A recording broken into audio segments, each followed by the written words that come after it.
జీవవృక్ష ఫలం తింటే ఎంతో, యేసు శరీర రక్తాల్లో చెయ్యి వేస్తే అంత. ఓకేనా? ఎప్పుడమ్మా? పాపానికి ప్రాయశ్చిత్తం చూపించి అప్పుడు నిత్య జీవాన్ని ఇచ్చాడు. అర్థమైందా? లేకపోతే తోటలోనే వాళ్ళని ఉంచినట్టయితే పోయి జీవవృక్ష ఫలం కోసుకొని తిని పాపులుగానే నిరంతరం బతికేవాళ్ళు. ఇప్పుడైతే పాపాలకు యేసు రక్తం చెందింది, ఆ రక్తంతో కడిగి ఆయన శరీర రక్తాలు ఇస్తున్నాడు. అందుకే బాప్తిస్మం పొందనోడు బల్లలో చెయ్యి వేయకూడదని చెప్పేది.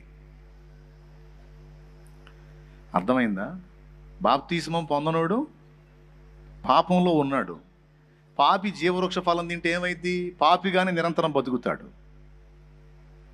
అర్థమైందా? అందుకే ఏం చెప్పాడు? బాప్తిస్మం ద్వారా పాపాలు కడిగేసుకుంటే అప్పుడు ప్రభువు బల్ల. యేసు రక్తంలో కడగబడి బల్లను